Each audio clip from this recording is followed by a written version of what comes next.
All right, welcome back. Hopefully everything is up and running now at the Durban High Court, where our reporter Ayanda Mhlongo is for us this morning, of course, reporting on that appearance of our former president, Jacob Zuma. Ayanda, good morning to you. Are you able to hear us?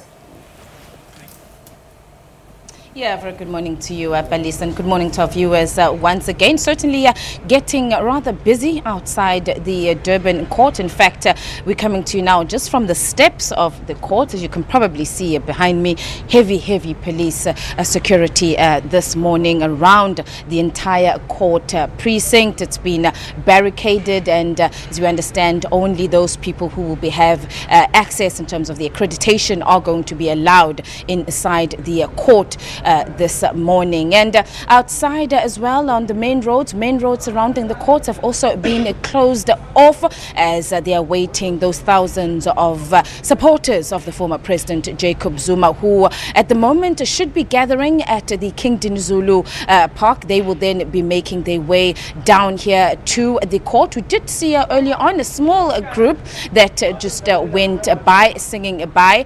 They were then going to join the main crowd who would then make their way here to court. And of course, in about over an hour, about 2 hours or so, President Jacob Zuma is former President Jacob Zuma is expected to arrive here at the courthouse. There's going to be a very short prayer for him before he makes his way in. Now joining us just to get more on in terms of the organization and what has been happening at court. You know, last night, of course, that there was that night vigil that was held at the Albert Park. I'm joined now by Mr. Carl Niehaus. You're here in your personal capacity. Mr. Niehaus, thank you very much for your time this morning. Night vigil yesterday.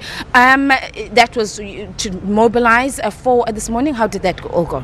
Well, it went very well. And in fact, I think the crowd that was there, about 4,000 people, gave their support to Comrade Jacob Zuma and made it very clear that we must implement the various provisions of our constitution, which includes that every person in this country is innocent until proven guilty. So we were there as supporters, we were there as comrades, both in our personal capacity and also, of course, as comrades within the various organizations that support him.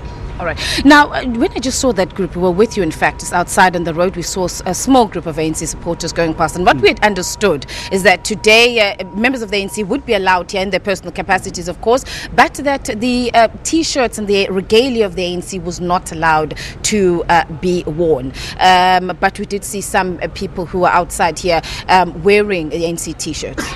Well, you know, I think the National Executive Committee of the ANC had to be very careful to take a decision that is not enforceable. I myself personally am prepared to accept that decision, but I must also say that I don't think it was the wisest decision. So disagreement with that decision does not mean that one would not comply. That is exactly what happened when former President Jacob Zuma said that he disagreed with the decision of the NEC to ask him to step down. But he still resigned because he was a disciplined member of the African National Congress. So from our perspective, we cannot tell any person who comes here in a free society not to wear the T-shirts that they have bought with their own money. We cannot do that.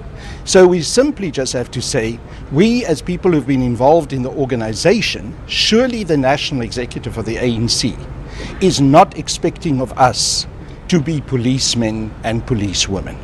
All right, Mr. Niehaus, thank you very much for your time. I know that you're rushing off now to go and join the crowds that will be making their way here. Mr. Carl Niehaus, of course, he's here in his personal capacity. And the crowds expected to be gathering from now. They should be shortly making their way down the main street, Pixley Kaseme Street, on their way here to the court in support of former President Jacob Zuma, who will appear at around 9 o'clock this morning here, facing 16 charges, that including money laundering, racketeering, fraud and corruption. Of course, these stem from the controversial arms deal back in the 1990s. But listen, I'm going to leave it here for now here at the court and take things back to you in studio.